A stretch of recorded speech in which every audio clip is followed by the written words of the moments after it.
5 famous Australian grounds, right? The 5 famous Australian grounds. If you could only ever visit or play or watch a game at one of them, which one would it be? I won't even bother asking. I don't know why you would think I would say anything else. And you're not allowed to say the MCG. Ah. So which of the other 4? So if you could pick Monica one. in Canberra, the Kazali Townsville. Stadium in...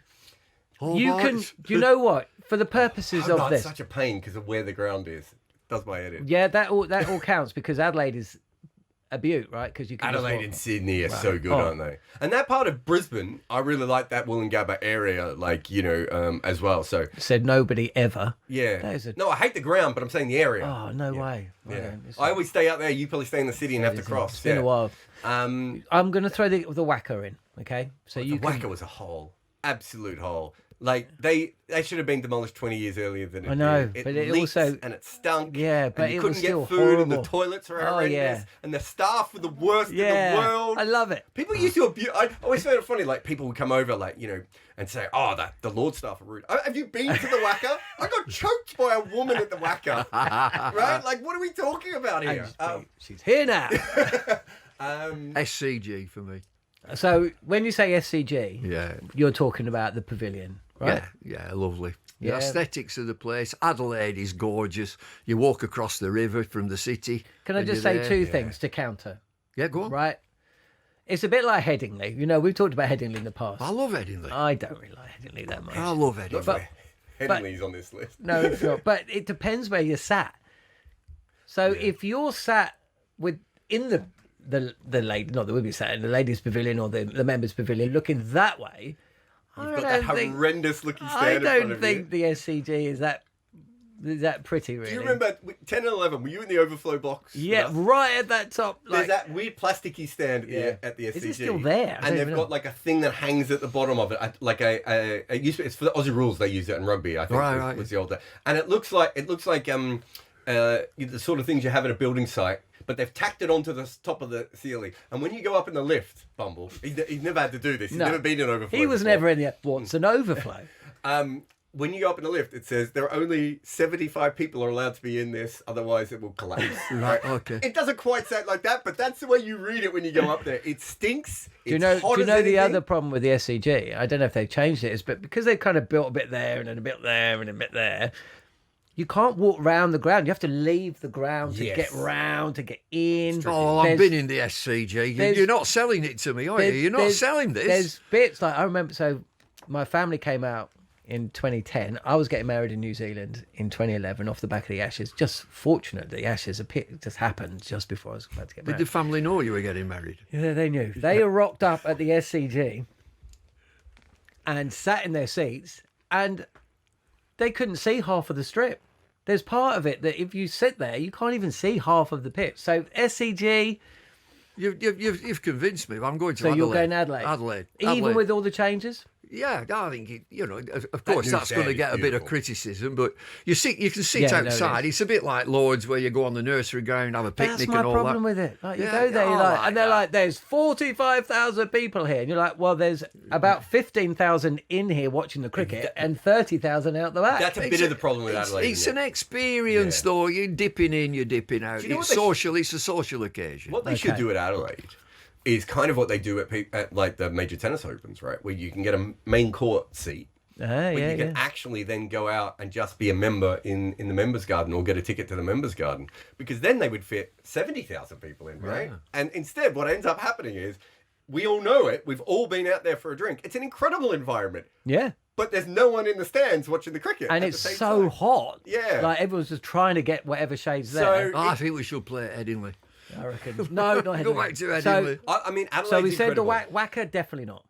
And Perth is too new. Right? I like the WACA. No, you don't. I did. I used to like when you're the facing WACA. Tomo there? Yeah, it's cool. It would get, I mean, it's just the history of the places. There's a Wild West frontier kind of ugliness but it's not to that. enjoyable to be there. No, it's horrendous, especially if you're English. There's no wrong with being ugly. Well, we are working in radio, so... Yeah. So you got the WACA, We've given pros and cons. I'm having the WACA. Gabba, I think, is the Gabba's ugliest ground in. But it's about to get knocked down. It's terribly organised. They're getting rid of it. The space around it isn't very good. Adelaide, okay, I think, okay. Gorgeous. SCG, okay. He can't talk about the MCG. Yeah, brilliant. Yeah, I mean the G. Do you know what I love about the MCG? There's a lot to like about the G, right? Yeah. And one of the things personally, there's nothing not to like, I believe. There's one of the things that, like, we've all been to big stadia, right? And sometimes it feels the bigger the stadium, the less kind of personality the ground can sometimes have. I don't get that with the MCG, right? I think steeped in history. Yeah. You know, all the walk to the ground and all the statues outside. And even though it's massive, you still feel connected to what's going on in the ground. There's a definite connection, and the history's there. And then you've got Bay 13, and you've got all of the, and it's Boxing Day, and so you've got all that amazing stuff. But what I find almost the best thing about the MCG is, no matter where you are in Melbourne, you kind of know where the MCG is. It's kind of always there. Partly because you use it as a reference point. And like me, I would get lost everywhere, apart from Melbourne, because it's all like crossroads. Yes. And the MCG is there and the river's there. It's kind of like, it's a bit like Table Mountain. It's you're always in the shadow of the biggest, one of the biggest and the greatest cricket grounds in the world. So for me, I think it's MCG. When you play there and you've got 90,000 in, there's not. It's just a buzz. It's just a noise that you hear. There's no voice that you can hear above everybody. If there's only a couple of thousand in, there's one person who's in the crowd. You'll hear that voice. But when you've 90,000, it's just a bzzz, just a crescendo of noise. And if a wicket falls, good grief. A wicket falls, it just erupts. Were you at the 2015 World Cup? I don't think you were. I was in New Zealand. Yeah. Mitchell Starc takes Brendan McCullum's wicket, and it just felt like the entire place was going to explode. It was just... I think I could hear that from New Zealand, actually. I've been to the MCG a lot. I've never been to it like at that level.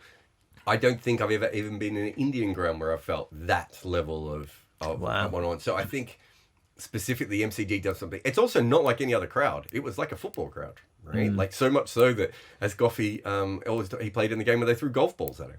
Right, and they did all these different things. An absolute ripper. When in 75, must have been 74, 75, Derek Underwood's down at Bay 13, at Fine Legs somewhere down there, and he came up to our group. He said, I'm not fielding down there. They're just peppering me with ice cubes. He said, there's ice cubes. He said, I'm not fielding it. Greggy, he said, I'll go down there. He swapped with me. So he went down and they started throwing ice cubes at Greggy, then handfuls, and then tinnies, threw tinnies at him, and then threw the Heskey. He threw the whole Heskey at him.